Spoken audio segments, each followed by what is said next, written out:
ले खड़ी कर दी। मैदानी इलाकों में कोहरे और शीतलहर ने मुश्किल बढ़ा दी। शीतलहर की वजह से लोग घर में कैद रहने को अब मजबूर है, तो कोहरे ने रफ्तार पर ब्रेक लगा दिया। कोहरे के चलते कल 496 फ्लाइट लेट हुई हैं, वहीं 48 फ्लाइट्स को कैंसिल कर दिया गया है।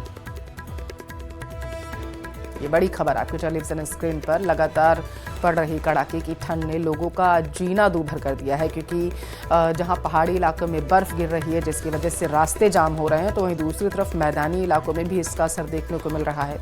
मैदानी इलाकों में, पहाड़ी इलाकों में चल रही बर्फबारी की वजह से शीतलहर जो है वो चल रही है। मौसम विभाग ने लोगों को सतर्क रहने की सलाह दी है।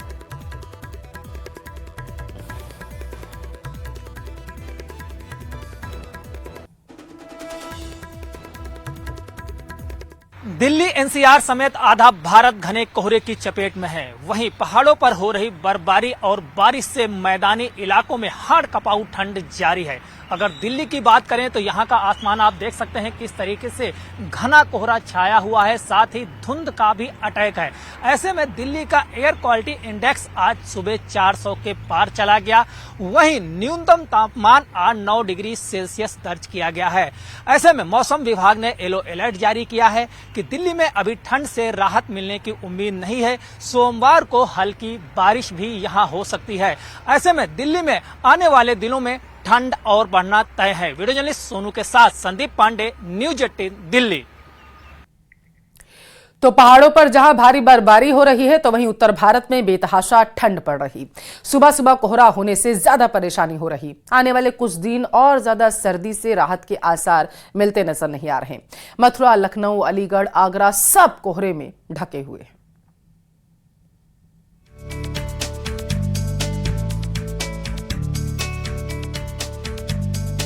पहाड़ों पर बर्फबारी का मौसम चल रहा है, जिसकी वजह से उत्तर भारत में भी कड़ाके की ठंड पड़ रही है।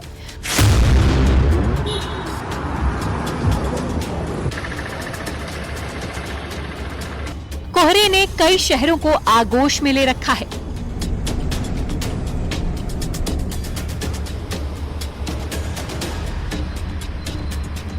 मौसम विभाग ने ठंड को लेकर अलर्ट जारी किया है। घने कोहरे की वजह से जनजीवन काफी प्रभावित हो रहा है। लखनऊ में ठंड का प्रकोप चल रहा है। तापमान में लगातार गिरावट दर्ज की जा रही है। पिछले एक हफ्ते से तेज धूप नहीं निकली है।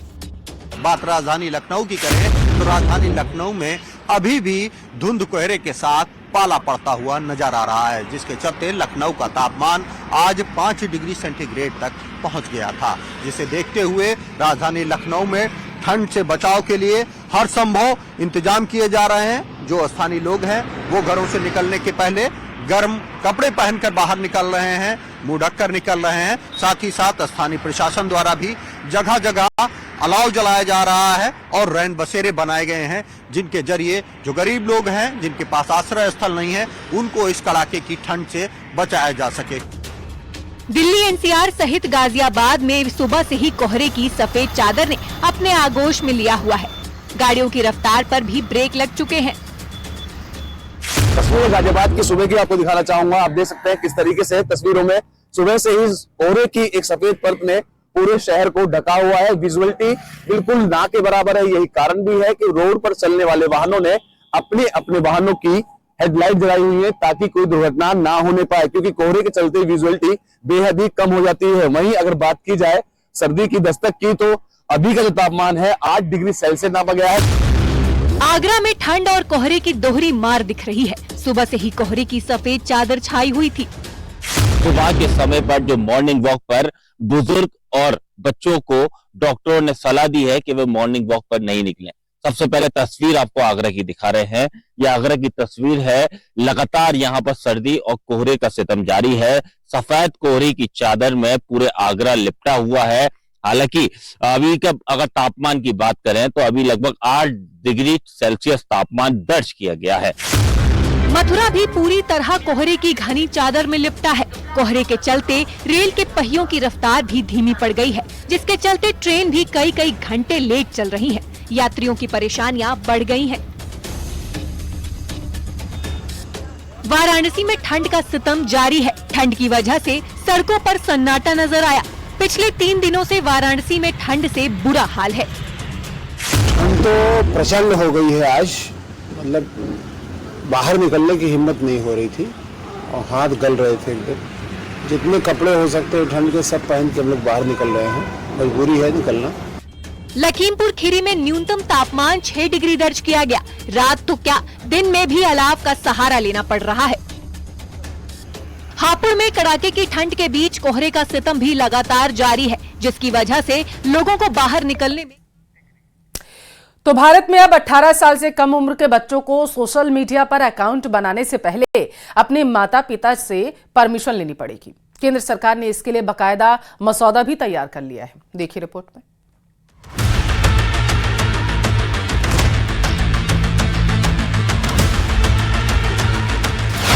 जिंदगी डिजिटल, स्ट्रेस रियल। स्मार्टफोन ने छीना बच्चों का चैन। सरकार अलर्ट, बच्चे नहीं पड़ेंगे बीमार। बच्चों को अकाउंट बनाना है, पेरेंट्स से सहमति लाना है। कई बार शिकायतें आती हैं, बच्चे व्यस्त रहते हैं फोन पर, सोशल मीडिया पर इतना ज्यादा टाइम बिताते हैं कि उनके सेहत पर असर पड़ने लगता है। पिछले कई सालों से सरकार भी इसकी गंभीरता को लेकर काफी विचार कर रही थी। ड्राफ्ट तैयार किए जा रहे थे ताकि बच्चों का ख्याल रखा जाए। अब केंद्र सरकार ने वो ड्राफ्ट तैयार कर लिया है। अब भारत में 18 साल से कम उम्र के बच्चों को सोशल मीडिया पर अकाउंट बनाने से पहले अपने पेरेंट्स से इजाजत लेनी होगी। केंद्र सरकार ने इसे लेकर मसौदा जारी कर दिया है। इससे साफ है कि नाबालिग बच्चे अब गुपचुप तरीके से सोशल मीडिया अकाउंट पर अपनी आईडी नहीं बना पाएंगे। दरअसल digital personal data protection act के ड्राफ्ट नियमों में बच्चों के सोशल मीडिया इस्तेमाल को लेकर कड़े प्रावधान किए गए हैं। उसी के तहत अब पेरेंट्स की मंजूरी लेनी होगी। लोगों ने सरकार के इस कदम का स्वागत किया है।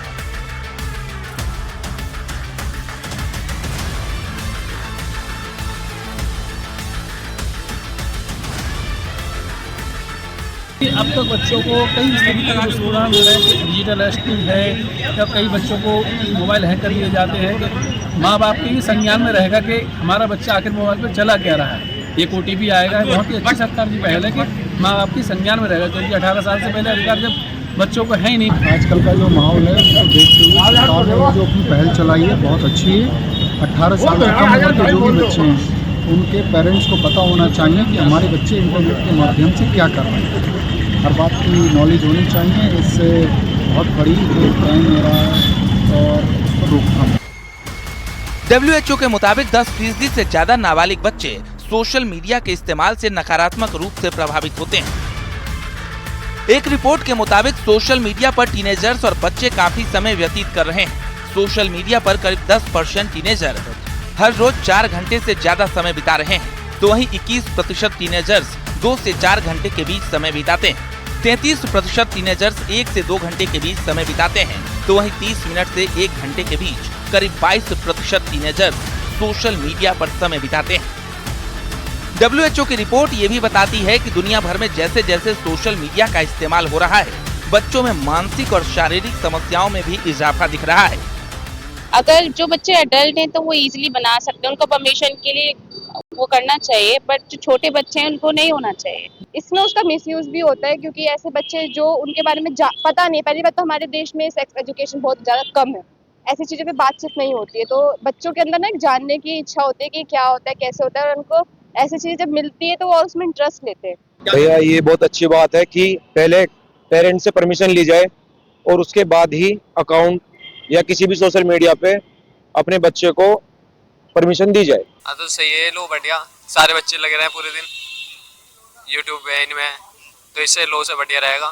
फोन की तरफ थोड़ा कम अट्रैक्ट होंगे, पढ़ाई की तरफ बढ़िया रहेंगे। जो अभी हमारी सरकार ये चीज कर रही है ना, ये ठीक है, मुझे ऐसा लगता होना चाहिए, क्योंकि 18 is not a adult age. उसके नीचे बच्चों के, और आजकल सोशल मीडिया के बहुत ही डिमेरिट्स भी हैं।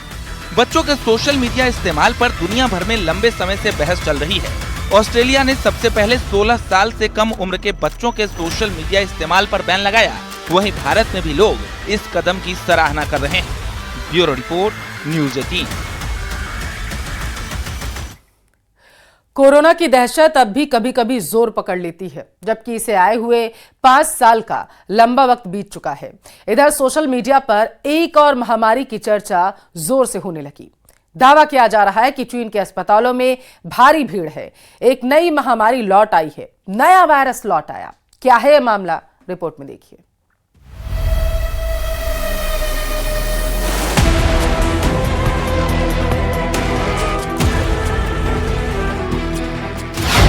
नया वायरस कर रहा असर, फिर उठी कोरोना जैसी तबाही की लहर।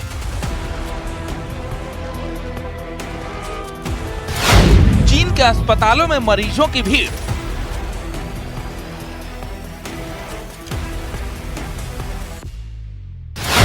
क्या दुनिया में आने वाली है बीमारी गंभीर? कोरोना को आए करीब 5 साल हो गए हैं, लेकिन अभी इसका खौफ बरकरार है। दूसरी ओर चीन में फिर से नए वायरस की आमद हुई है। इस रहस्यमय वायरस का नाम है HMPV यानी ह्यूमन मेटानीमो वायरस। सोशल मीडिया पर चीन में बढ़ रहे वायरस के बारे में पोस्ट की बाढ़ आई हुई है। सोशल मीडिया पर लोग बता रहे हैं कि चीन फिर एक बार इस वायरस के कारण हो रहे जानमाल के नुकसान को छुपा रहा है और असल बात नहीं बता रहा है। आखिर क्या है ये वायरस और कैसे लोगों पर कर रहा है अटैक?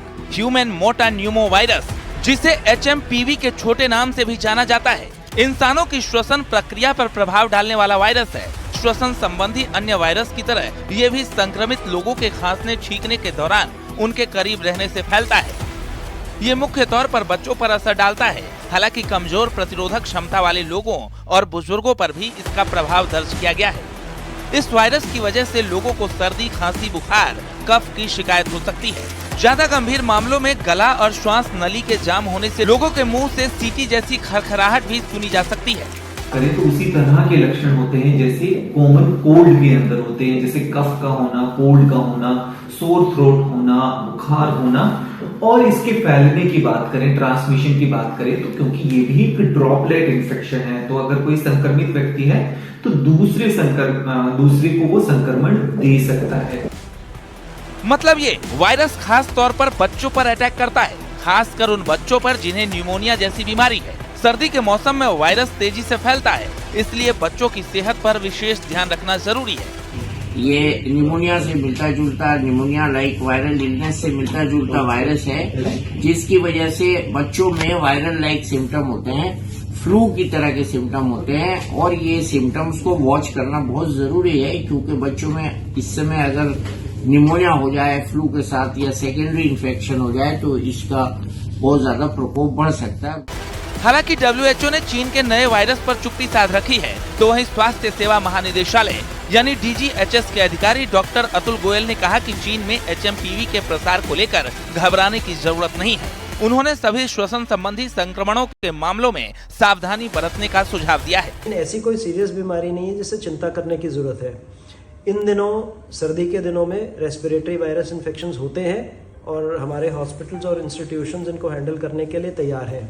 बेड्स की भी अवेलेबिलिटी है, ऑक्सीजन वगैरह की भी अवेलेबिलिटी है। स्पेसिफिकली दवाइयाँ चाहिए नहीं होती, बिकॉज इसके अगेंस्ट कोई स्पेसिफिक एंटीवायरल ड्रग्स है नहीं।